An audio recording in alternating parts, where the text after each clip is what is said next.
is Miss Lizzie. I don't ever smoke the dizzy, but we can always share some ditzies. It's just a cup in time. This song doesn't have to rhyme. Life's all of us, not every moment we can be feeling fine.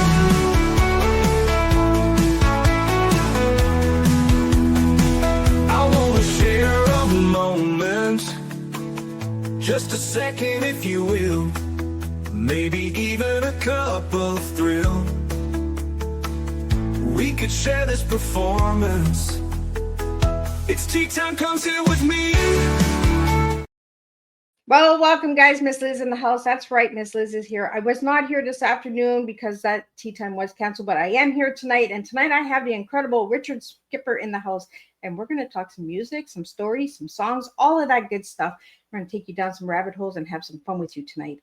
Tonight's tea time is, let me get it here, Magic of Believing, Celebrating Others and Their Body of Work. That is the tea we are serving tonight on Tea Time.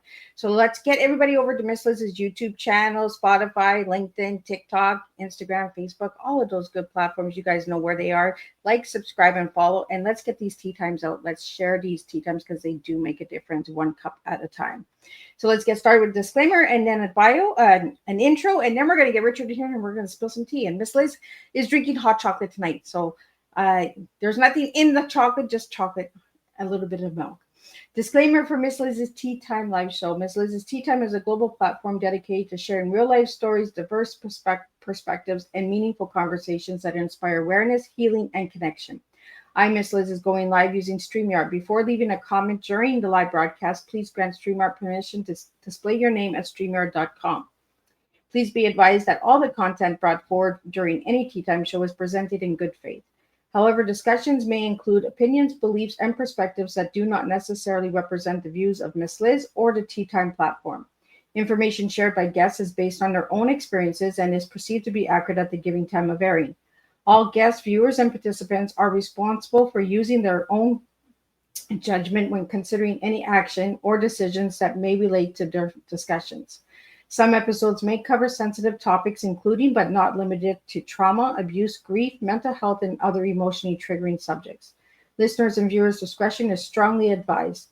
Tea Time with Miss Liz is an open discussion forum designed to offer insight, inspire awareness, and create connection.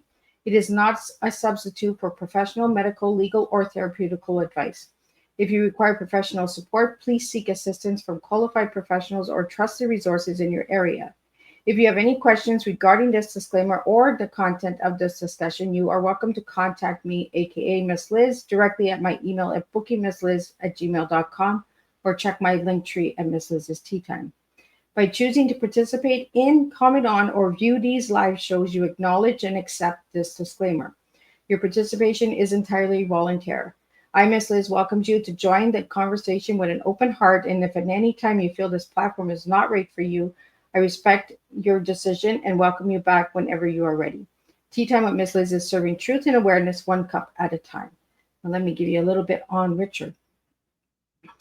Well, tonight I have the absolute joy of welcoming a man whose presence lights up every room he enters, a true legend of storytelling, heart, and legacy, Richard Skipper. For over 4 decades, Richard has been captivating audiences across the stages in the US and UK, not just with his incredible talent, but with his gift of connection. From his unforgettable Hello, Dolly tribute to his heartfelt performance, Richard Skipper celebrates. He has built a legacy around celebrating others, the people, the art, and the stories that make this world shine a little brighter. Richard reminds us that storytelling isn't just about performance, it's about preserving humanity, laughter, and love through every shared word. His journey reflects what Tea Time stands for: truth, transformation, and the beauty of being authentically you. So pour your cup, open your hearts, and join me as I welcome the one and only Richard Skipper, an entertainer, a legacy keeper, and a man whose story reminds us that connection is true from all art forms. Let's get Richard in here and let's spill some real tea together, Miss Liz style. Hello, Miss Liz, and I raise a cup to you. Well, I raise my hot chocolate tea. I am so honored to have you here, Richard. It is a pleasure to have you here Thank you. and to get you to share your story and your legacy. Well, I'm honored to be here. Thank you for the opportunity. So, Richard, let's start with who was Richard as a little guy and who's Richard now? I love that question because, I interview myself and I always ask my guests when they can to bring a photograph of them at 5 years old. Because to me, the 5-year-old self is the purest self. That's life that's before school teachers and fellow students and peers begin to tell us who we are or who we are not. I grew up in a small town in South Carolina, just outside of Myrtle Beach. Conway is my hometown. I grew up on a tobacco farm. I'm the oldest of 4 kids, and I am a product of 1960s and 70s television. That was when we had 3 networks, and those 3 networks vied for the largest demographic that they could possibly get. And therefore, I would see artists from my own generation, my parents' generation, and my grandparents' generation. And that was the world that I wanted to be a part of. If I could have jumped into the TV set and been on those variety shows and those television specials, that's exactly where I would have been. I was precocious. From the moment that I knew what show business was, I wanted to be a part of it. I was doing shows on my front porch at my house. We lived right next door to a cemetery, believe it or not. There was a cemetery that separated our property from the church property. And I used to perform on the front steps of our house to the tombstones because they weren't going anywhere. They're really quiet neighbors, are they not? They are quiet neighbors. And so that, I guess, in a nutshell, tells you who I was as a 5-year-old and as a small child. And I am right on the precipice of turning 65 in February. And so I'm still that same kid. When you mentioned the cemetery, that's what I have in my backyard is a cemetery. So when people come and sit outside with me in the back, they're like, "Ooh," I was like, "Yeah, they don't talk much. They're pretty quiet." If you ask them what they're doing, they'll say nothing. Right? The best neighbors around. They're Absolutely. But there's so much stories in a cemetery as well. There is. And I'll tell you a funny story. When I was, I guess I was 17 years old, and I was doing a show with our local theater company. And my parents, they worked at the Grand Strand Amusement Park in Myrtle Beach. And because I was doing the show, they let me stay at home by myself. So it was the first time at 17, we lived out in the middle of nowhere, that I was home alone. And I was watching the movie The Tingler. Have you ever seen it? No. It's an old Vincent Price movie, and it's a very, well, at the time, I mean, when I look at it now, I go, what was I afraid of? But at 17, being alone in my house, I'm sitting in my house, and all of a sudden, I see this light go through the cemetery. And I freaked out. It was like, what is this? So I jumped up. We had a huge picture window in our living room. And I got up and I ran through the house and I turned out all the lights. And I crouched down in my living room and I'm looking out the window. And every few moments I would see the light go through the cemetery. And it was just a light bouncing off of the tombstones. And I finally realized that every time a car passed by, it was the reflection of the lights hitting the tombstones. But when you're 17 years old and you're alone in a big house, all of a sudden your mind goes crazy. And so I had every scenario known to man going right past me. Wow. But our minds take us on a journey sometimes, right? When that fear kicks in. Absolutely. Yeah. So Richard, how old were you when you started theater? I was 13. My local theater company, they were doing a production of MAME. I tell all about this in my show, so I'm not going to give a lot of it away right now.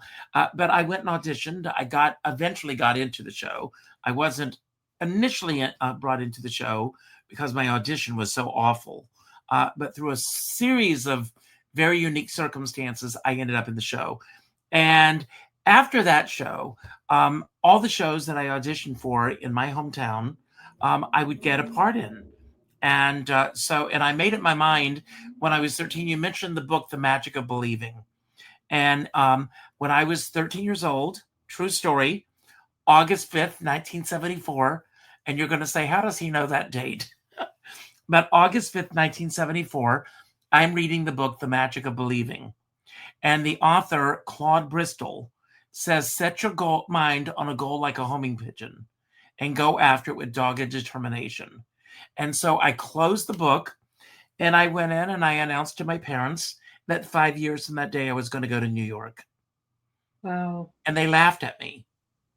And I understand them laughing at me because me saying that I was going to go to New York was about as easy as me going to the moon. It was just something that was completely out of the realm of possibility as far as my family was concerned. But I swear to you, 5 years to the day, I arrived in New York City at the age of 18. And how was that for you, Richard? Well, I mean, first of all, the New York that I thought that I was coming to, I mean, I saw, I don't know how old you are, and I'm not asking, but I arrived in 1979, and New York was very different from what it is now.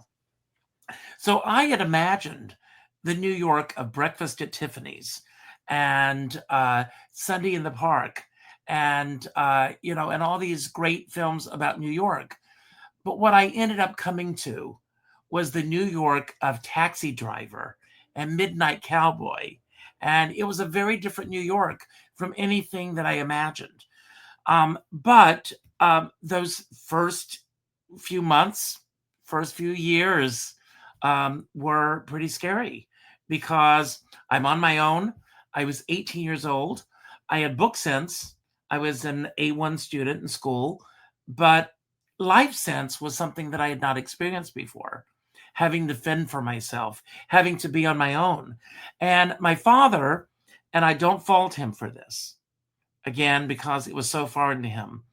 The last thing my father said to me before I got on the plane was that I'll see you in 3 weeks if you last that long.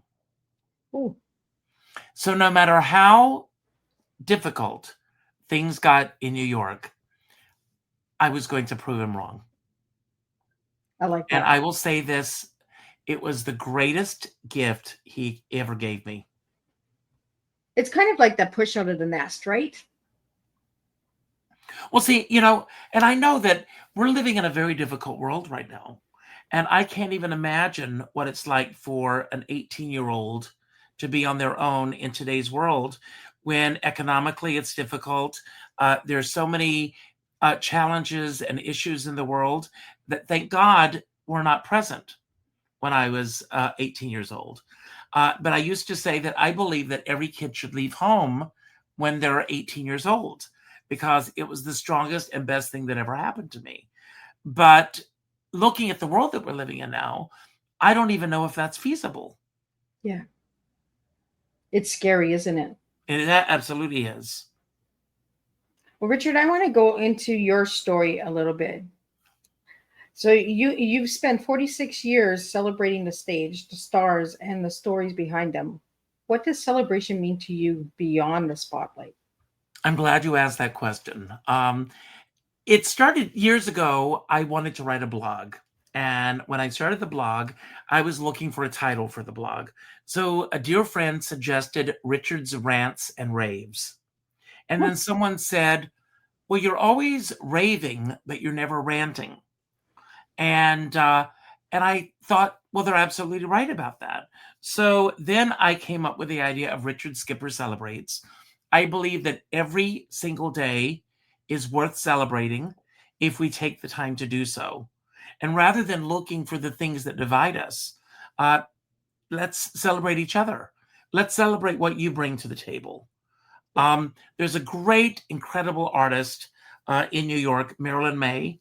She's 97 and she's still performing. And she's phenomenal. And look her up, Marilyn May, M-A-Y-E. And Marilyn May says the audience is always the star. And I believe that. So it's not just about me getting up on stage and singing a few songs, telling a few stories. It's about what happens between me and the audience. And, I love to throw dinner parties.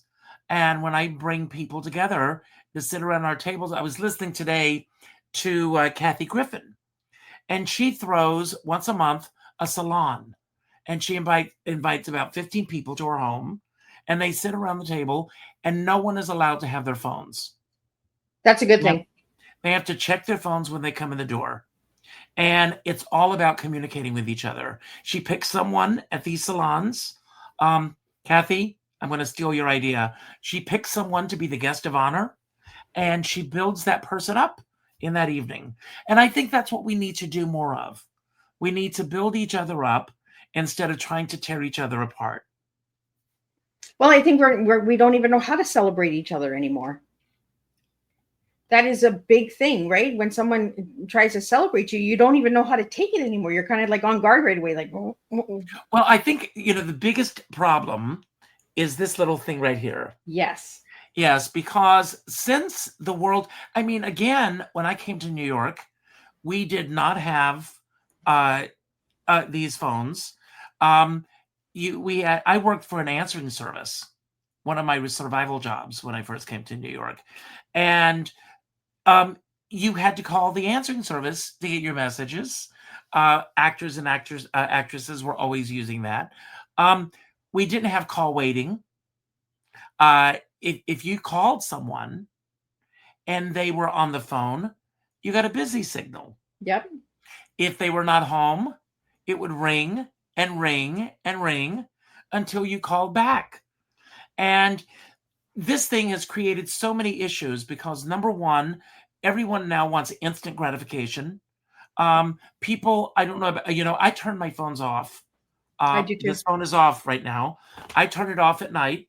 If anyone needs to reach me, they can reach me. They'll reach me the next morning.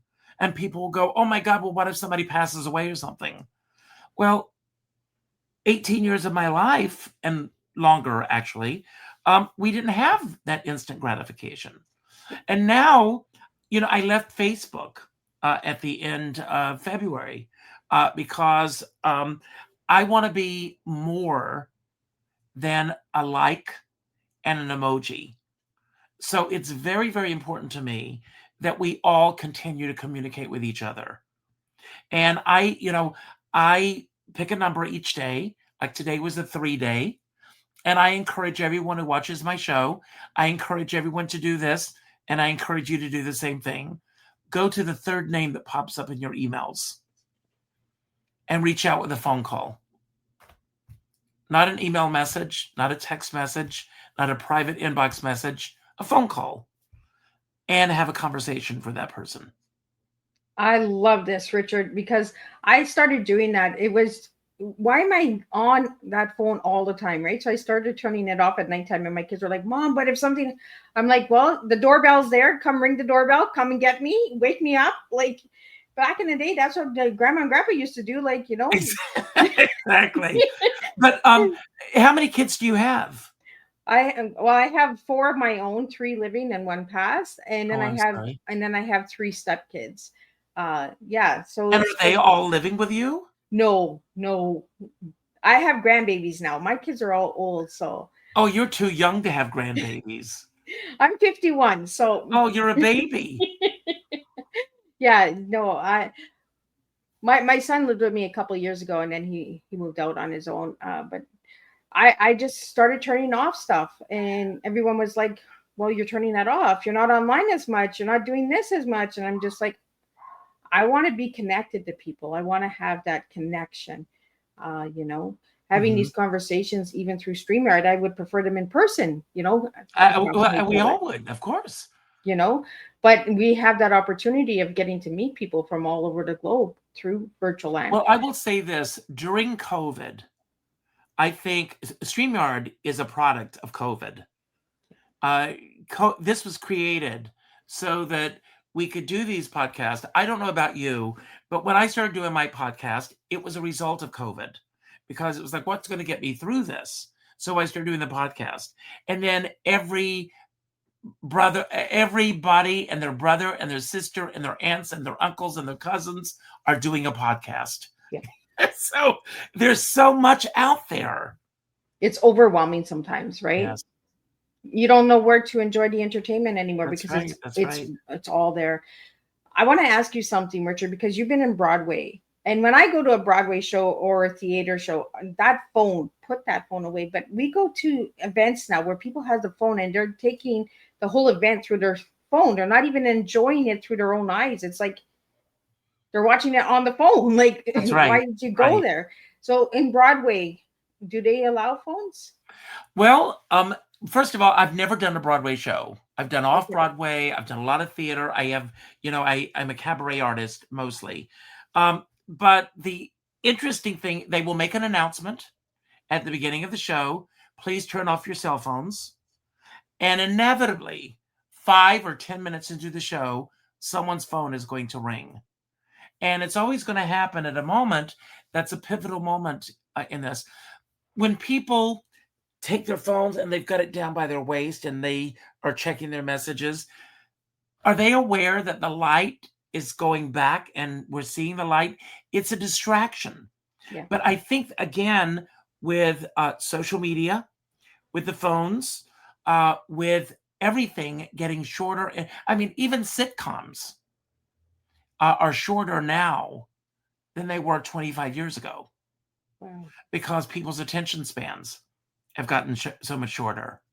And very few people have the ability anymore to be able to cut out all distractions and say, this is what I'm focused on. People are checking their phones, they're checking their messages, and it's FOMO. It's the fear of missing out on something. Yeah. And people always feel that they're going to miss out on something. So rather than being in the moment, being totally present, when I'm doing my show, because I have my own show and a phone goes off, I live for those moments because I'll go out and take the phone and have a conversation with the person who's calling. I make a hello. And I've done that many times. I think that's really cool. But it takes away from the show, like you said. It does take away from the show. It takes away and from the moment. It's an incredible, and that brings us to another level. All these are prongs that go out. Everybody has a sense of entitlement now. And when people pay a lot of money to see a Broadway show, going to see a Broadway show is very, very, very expensive. And so for me to go out and see a Broadway show, it's a special night for me. I dress for the occasion. I am totally present. I don't take my phone into the theater if possible. And I find that so many people are just distracted by everything. And it's an entitlement thing for people that, well, some people think, well, I spent a lot of money. If I want to look at my phone during the show, I'll look at my phone during the show. Yeah. Well, they could have stayed at home and watched it through their phone too. That's true. That's true.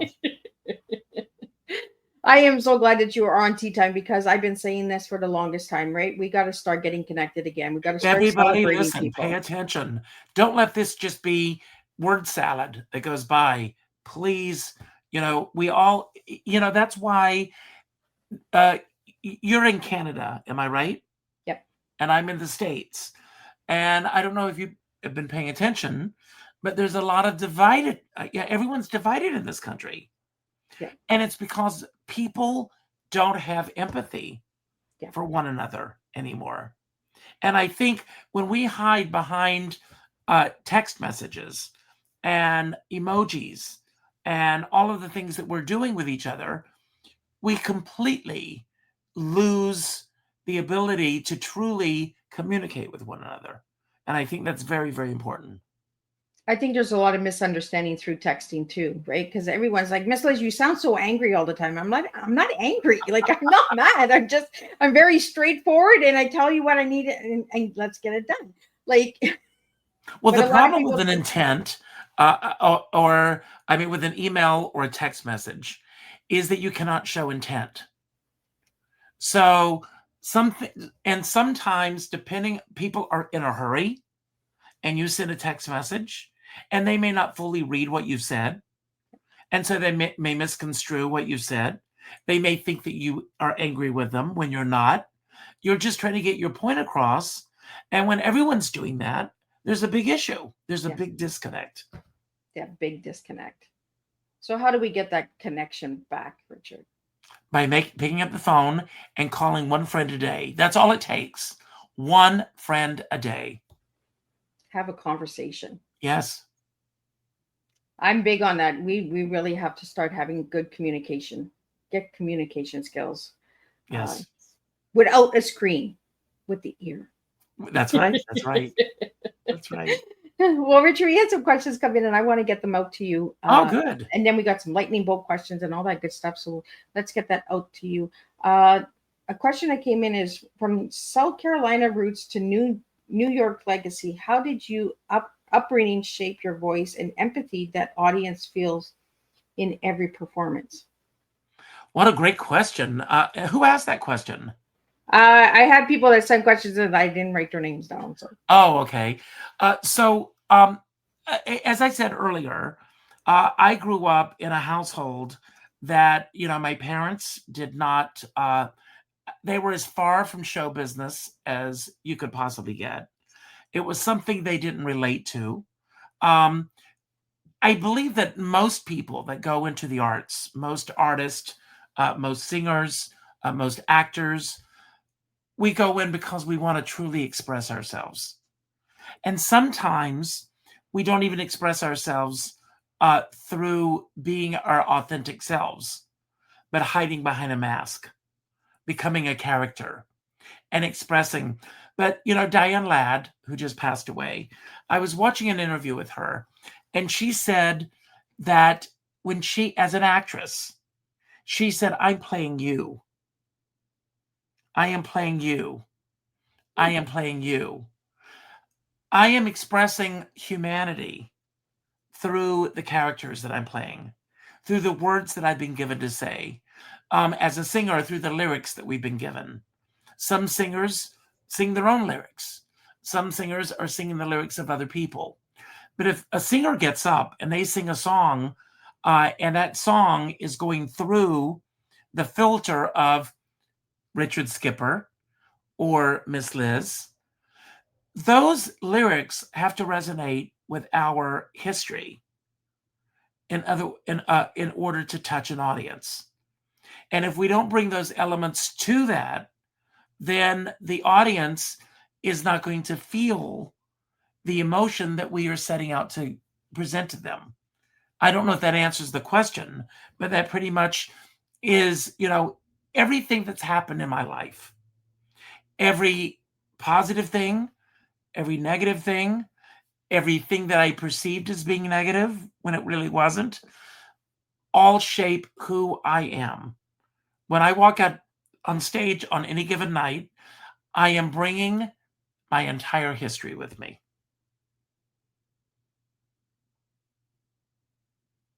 And Richard, I love this authentic, real conversation we're having tonight, because a lot of people, they look at celebrities and stars and Broadway and cabarets, as just stars. They don't realize that you guys are human beings as well. Absolutely. You have a story as well.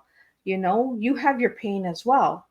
And a lot of people forget that, and that's where the paparazzi comes in and they start taking pictures and they don't respect the privacy, during heavy moments and hard moments in your lives as well.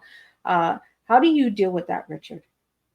How do I deal with the people not looking at you like a human being? Because okay, I'm going to say something, and I hope that you take this the way it's meant. Yes. I read an article recently, and the article said, who cares? Who cares? I mean, the fact of the matter is, going back to your very first question for me tonight about who I was as a child. Once we begin to build an autonomy with who we are, as soon as we begin to identify as a human being, no sooner does that happen than society and the world begins to take that away from us. Think about when you started school. Everybody in the classroom should be operating pretty much at the same pace. You're learning together, you're learning at the same pace, and you're doing this. And that happens for the first 12 years of your life. And then when you leave school and you go into either college or into the workforce, unless you're incredibly lucky, there are very few people in the scheme of things who absolutely are able to navigate through life without caring or concerning what other people are doing and saying about them. Right now, I don't know where you live, except that I know that there's a cemetery behind your house. And I'm going to throw caution to the wind and believe that those that are in the cemetery don't care that you and I are having this conversation right now. Mm-hmm. And I don't know if you live in the country, if you live in the city, but I live in a very rural area. There's a house to my right. It's right behind me now. I know the woman who lives in the house. I've known her since I've lived here. She's not thinking right now about what I'm doing. The people next door are not thinking about what I'm doing. Across the street, they're not thinking about what I'm doing. And quite frankly, until I sit down to think about it, I'm not really thinking about what they're doing. But there's something in our nature that wants us all to look through a keyhole at how other people live their lives. And I believe, again, everyone who is trying to impose their belief system or the way that they want to live their lives on other people are people who don't have the opportunity to live their fully authentic selves. If you're living your authentic self, you don't have time to think about all these other things. So, and I always say to all of my friends in this business, put your blinders on and stay in your lane. Because if you're not focused on what you need to do to succeed, someone else is. Yep. And they're going to get it. Thank you for that, Richard. And I like that answer. Who cares, right? Who cares? Who cares, what we're doing or how we're living or what we've accomplished? Who cares? I'm sure that when you get up, this podcast, for example, you have a reason why you're doing this podcast. The people that you asked to be on the show or the people who asked to be on your show, we're here because of you. It's what you bring to the table. And if that was not the case, this would not be happening. And also the people that are watching right now, whether they're watching it live or whether they watch it later, they're watching because of what either you or I are bringing to the table. And they may watch this show because they know me. And then they may hopefully watch other shows with your other guest because of this moment. Yeah. And that's all we have. I believe it's a ripple effect, right? Who comes to the table brings another person to the table to another person. It's like putting a rock in the water, how it bounces, right? That's that right. Ripple effect. That's what one of my favorite movies is It's a Wonderful Life. Oh, that's. And I think about what is our life like if we're not here? Yeah. Every single person we encounter all day long. If you're walking around again like this, you're not paying attention to what's going on around you. You're not making eye contact with people. Again, when I came to New York a long time ago, you were just a baby. But if you wanted to meet people, you went out. You went to restaurants, you went to shows, you went to bars. That's how people interacted with one another. And I just read that there's a new bar that's opening in Washington, D.C., and phones are not allowed. That's a good thing. There's a lot of places that are people put your phones as soon as you walk in, drop it. I know when I go to the restaurant with my kids, I'm like, put that phone away. I want to have time with you. I want to have a conversation with you, not with the phone, and not through a text message across the table when you're in the same room with me. Let's talk. I have a friend, and when he goes out to a restaurant, he makes everyone put their phones on the table. and the first phone that goes off, they have to pay for the meal for everybody. I should do that with my kids. Yes, yes. My kids are always like, Mom, you want to go out? I'm like, okay, my wallet's coming. Oh, well, Richard, we have some more questions that came in, and I want to get those out to you. And I really want to thank you for sitting at my table and No, having this I'm raw loving talk this. Thank with me. you. A question that came in is, everything you've always wanted to know about Richard Skipper turns memoir into live conversation. What made you decide to drop the script and invite the audience into an unscripted truth? Well, I've been very, very fortunate that I have worked with so many people in this business. And I've got great stories to tell. And at parties and just in social situations, people would say, you've got all these stories to tell. Why don't you put it into a show? And I thought, what stories do I choose to tell? One of the things that I say at the beginning of my show is that each and every one of us presents our own director's cut to the world. In other words, it's the version of ourselves that we hope that the rest of the world will see in us.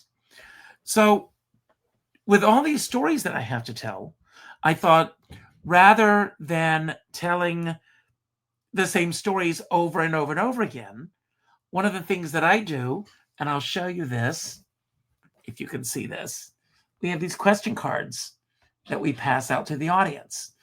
And I don't see any of the cards before the show.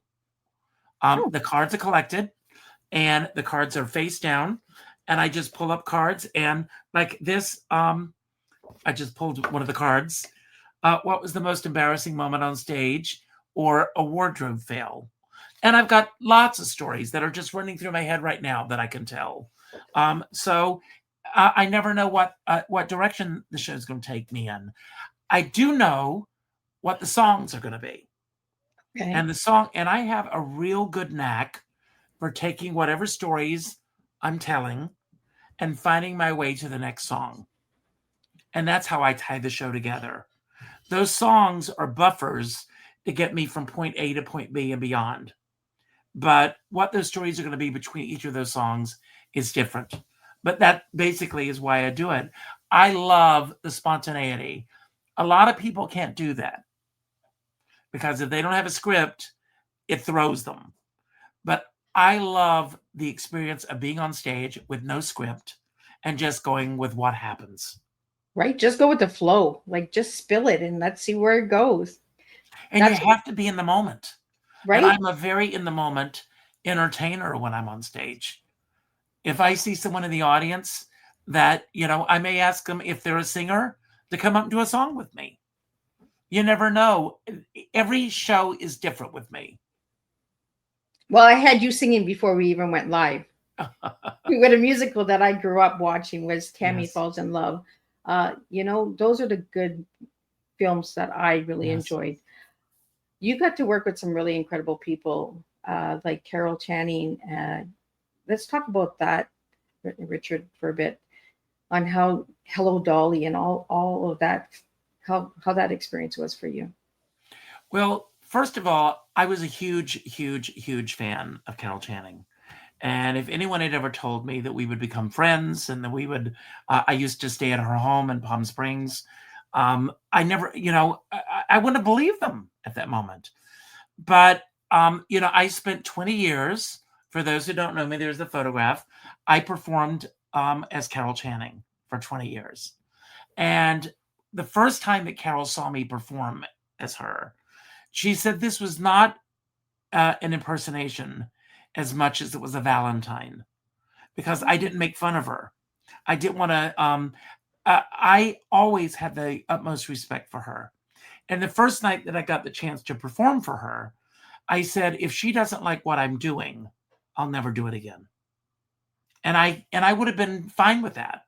If there was any indication that she did not like what I was doing, because I didn't have that much invested in it at the time. But because of that evening, I had a 20-year career performing as Carol Channing. When she stopped performing, when her husband died, and as I got to know her better, the desire to perform as her became less and less because I never felt that I could live up to the actual person. It was one thing when she was this iconic figure. And it goes back to something you said earlier. A lot of us don't think of these people as real people. Yeah. And yet they are real people. They have the same likes and dislikes. One may choose tea over hot chocolate, vice versa.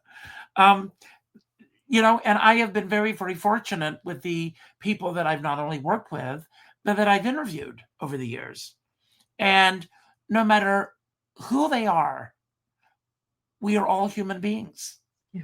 And we all have the same likes and dislikes and tragedies in our lives and triumphs in our lives, and that's what we all need to focus on instead of putting that person on a pedestal and making them this iconic person. When someone says, just throw out a famous name, anybody. Bette Midler. Okay. Let's say that you say, oh my God, I went out last night and I met Bette Midler. Do you know my response to that is?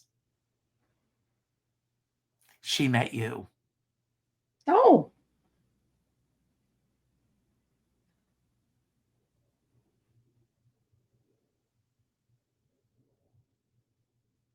I got that. Because you're just as important as she is. She's where she is because of luck, happenstance, the talent. Let's forget the talent. She's got the talent. But she's where she is because of the people she's met along the way, the choices that she made. A lot of people go through life saying, no, I can't do that. No, I don't want to do that. Well, while you're saying that, someone else is doing it. And if someone else is doing it, why not you? Right. And that's why I started a podcast, right? And I reached out to anybody out there because everybody has a story. Everybody has something that we can learn from, Everybody. And get to know people for people. Bring back humanity. Like that was my biggest thing was I knew that during COVID, humanity was being tested. And who was going to keep going after the COVID went away?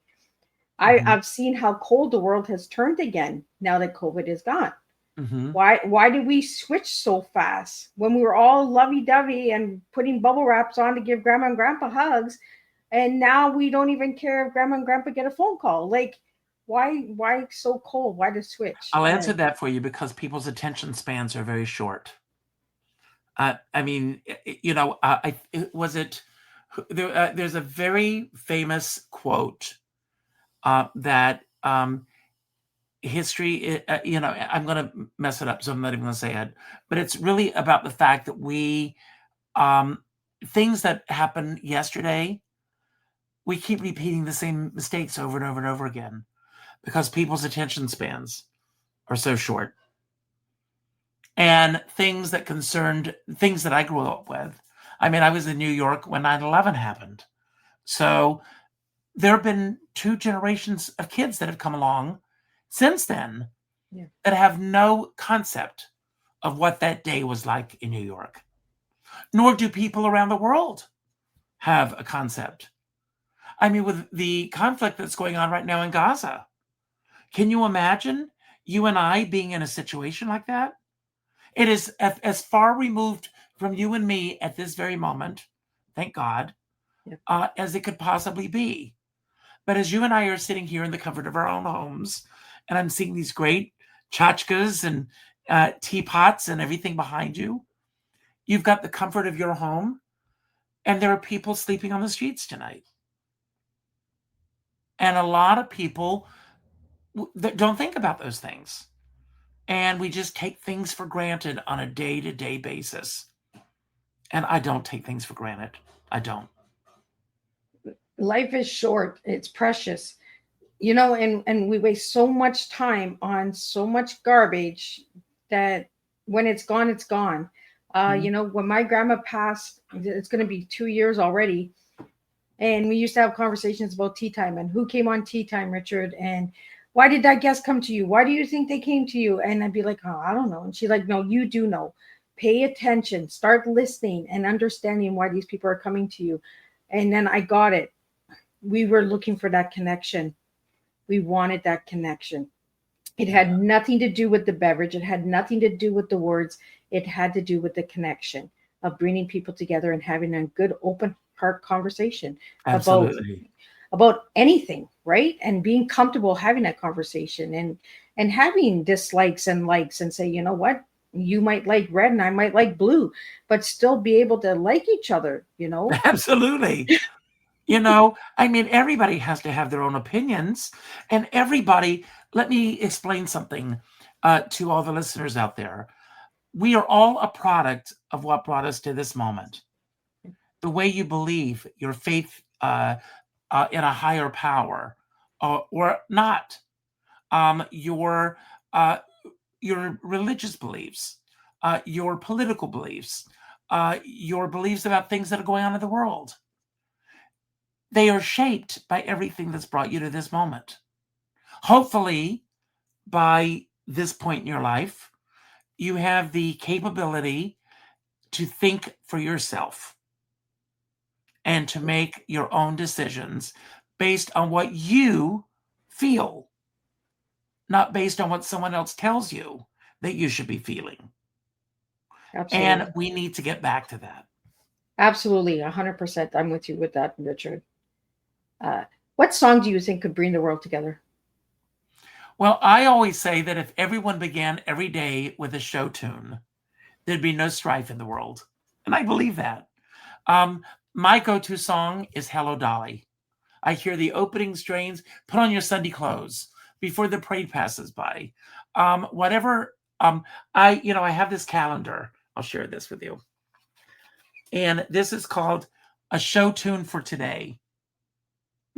And every morning I get up and I flip to the song of the day. And then I ask my device, it's not Alexa because I changed his name, to play that song. And then it creates an entire song list built around that song that I picked. Oh, that's kind of what I did when I was on the radio, Richard, for a couple of months. I did radio and I was taking T words and people were telling me, how did you find that song? Like, that's a 1920 song. That's a 19. I said, all I did was put the word in. And all of these different artists came up and my listeners were like, wow, where'd she find that song? Who wrote that song? And kind of brought back some of the old stuff, and then I brought some of the newer stuff. And I always threw in a children's song because I feel that the children are our future.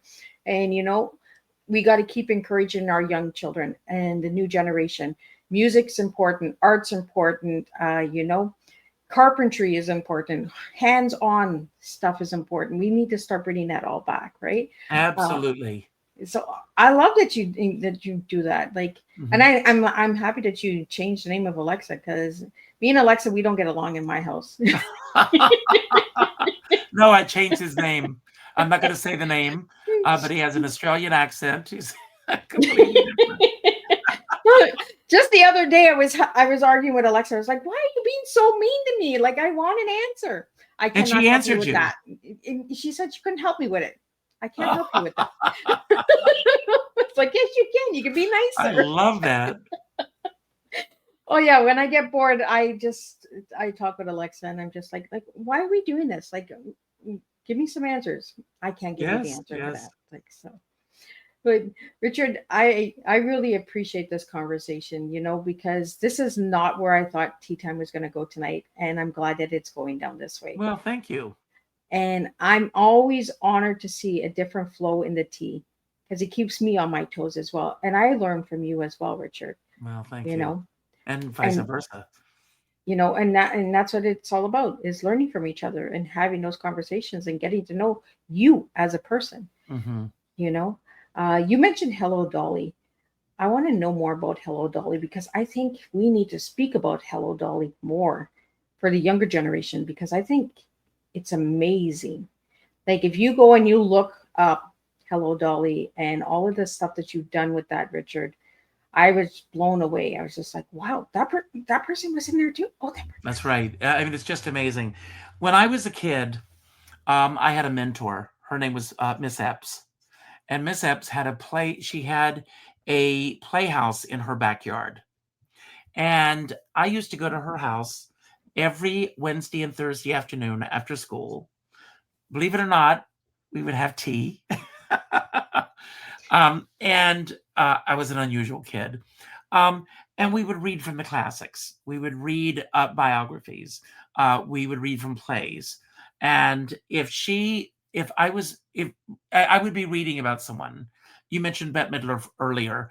And if I'm reading and I'm reading about Bette Midler, she'd say, "Okay, Ricky," as she called me, she said, "Tell me 3 things that Bette Midler is known for." And if I didn't know, she would close the book and she would say, "I'll see you next Wednesday. Go to the library and find out." And I would leave her house and I would go to the Conway Library and I would go to the small theater section, entertainment section, I should say. And I would go and I would look in the index. And if I saw Bette Midler's name, I would check out the book. And I would do this through that entire section almost. My dad came to get me at the library one time. I swear on my life, I'm telling the truth. I had 36 books to check out. And they let me check them out because they knew that I was voracious about learning. But Miss Epps instilled in me that our history shapes who we are. And it's very important when we step on stage that we are carrying the mantle of every great artist that ever went before me. It's not just about me walking out stage and singing songs. If I'm singing Tea for Two, I should know something about that song. What does it mean? Where did it come from? How did it come to be? And most people, not all people, but a lot of people, don't take the time to find that out. I go to Wikipedia on each day and I look at who was born on this day, who passed away on this day. Because in terms of my own promotions and how I put the word out, I may be able to glean something that's going to help me connect with today's audience. And think about this. You have an audience, but every day you have a different audience. And even if it's the same people, it's a different audience. And they're different because of what they're all experiencing in their own lives. You may have somebody, one of the things that I like to do before I walk on stage is I think about the day that the people had before they got there. Were they stuck in traffic? Have they eaten? Are they eating while the show's going on? Because in some places I perform where they serve food. Are they going to go out to eat afterwards? What is the arc of all of these people coming together in a darkened room and saying, we're going to celebrate this moment together? You and I are celebrating this moment together. And you could have me on this show every single night for the next 5 years. And every night would be different. Absolutely. Because of the energy of what's going on in the world. Absolutely. And that's what I love about Tea Time is because you just never know who's listening and who's coming back and what are they getting from this conversation that they didn't get from yesterday's conversation. Everything is a ripple for me. It's like the water, Well, I'm in a business that is driven by numbers. And a venue that books me, they want to make sure that I'm going to be able to sell tickets. And I knock on wood when I say this, hopefully I'll sell out. But if I don't sell out, I'm not looking at the empty seats. I'm looking at the people that have taken the time to be there for me. Absolutely. And you never know what they're going through. And so, my job, my mission is to go out and entertain these people and take them away for an hour. Richard, you have an event coming up in November. Yes. Let's talk about that event so that we can get that out there. Well, I'm going to be at the Laurie Beachman Theater on November 21st at 7 p.m. This is the second time that I've done this particular show there, the third time, but this is my second encore. And again, as we discussed earlier, the entire evening is based on questions from the audience. If you're interested in going, if you're going to be in New York, go to my website, which is richardskipper.com. Thank you for having it on the screen. Go to richardskipper.com and click on the banner, and it'll take you right there, and you can order your tickets. I also am taking this show to Palm Springs in February, on February 11th, to celebrate my 65th birthday. So that's going to be quite a celebration too. You know, I hope this division stops between Canada and the United States so I can travel and I can get to see some of this. It is so scary to travel now that, you know, where we well, especially right now. I heard on the news just before we started that they are rolling back flights by at least 4% tomorrow. So it's a scary time to be traveling anywhere. Yeah, it is. Now, where in Canada are you? I'm in Cornwall, so I'm right in the middle of Montreal and Ottawa, so an hour from each side. I'm like 10 minutes away from Messina to go to across the border. So, yeah, I think I'm like 3.5 hours from New York. So, okay, I haven't been to the States since before COVID. Wow, so. I haven't been to Canada in a while, so we got to do something about that, right? We got to bring you to Canada. Yes, bring you call to your Cornwall. favorite venue, anyone, and ask for me. I'll come anywhere. Oh, Richard, if you could be any color today, because you like all colors. When I asked you your favorite color, you said you love all colors. If you could be a color right now in this moment, what color would you be? Green. Oh, why? That's life. Red. That's life. I love all colors. It's hard to answer that question. Well, you know, one of the things that I like to do, sometimes I'll pick a color theme for a show. And when people buy their tickets, I'll tell them to wear a specific color. So the entire audience is that color. I like that. I like colors because colors tell us something, right? Yes. You know, it tells us our mood. It tells us the feel of the room. You know, it could be a memory of a loved one that you're wearing that color to represent them. I like that you gave me green because it's the sprout. It's the seed. We're growing. Mm-hmm. We're growing together. I like green. Yeah, green is nice. Too. Not my favorite color, but but green is good. I love green, vibrant green. So, Richard, what message would you have for everybody that's listening tonight? I'm glad you asked that question. I end all my shows with the same message, and that's to go out and do something nice for somebody else without expecting anything in return. As I said earlier, pick up your device, and I want you all to go to the third name that pops up, and I want you to reach out tomorrow with a phone call. Not an email message, not a text message, not a private inbox message, a phone call. I have a dear friend, Sean Moniger, and he says we're all in the same storm, but we're in different size boats. And I always say, I don't care what size boat you're on. Are you listening, Nancy? I don't care what size boat you're on, as long as you have a skipper by your side. Thank you so much for that, Richard. Thank you. And thank you so much for Nancy, because without Nancy, I would not have Richard, and Richard would not have me. You know, it's a small world. And we talked about that before the show on how I met Nancy. I just sat in this room and just said, I want to talk to somebody who's on a boat. And then Nancy found me and history. We sat down, had conversations. I just love her. But thank you so much, Richard, for joining me tonight on Tea Time. And thank you for all the listeners out there. I'm just going to do a closing summary. Thank you. Just going to do a little closing summary here, and we're going to wrap it up. And don't leave. We'll get to talk a little bit more after we close up. Thank you. What a beautiful evening shared in the company of a man who truly lives his legacy. Tonight, Richard reminded us that storytelling is more than performance. It's a bridge between hearts, generations, and dreams. Through his joy, wisdom, and generosity, he shows us that legacy isn't something we leave behind. It's something we live each day. In how we uplift others, share laughter, and keep the lights of the arts alive. Richard, thank you for your golden heart and for reminding us that when we share our stories with love, we don't just celebrate the past, we celebrate a future worth remembering. Until next time, may we all continue to live our legacies out loud one story, one connection, and one tea time at a time. And I'll see everybody next week, same time, same place, and we'll do it all over again. Thank you. Thank you so much.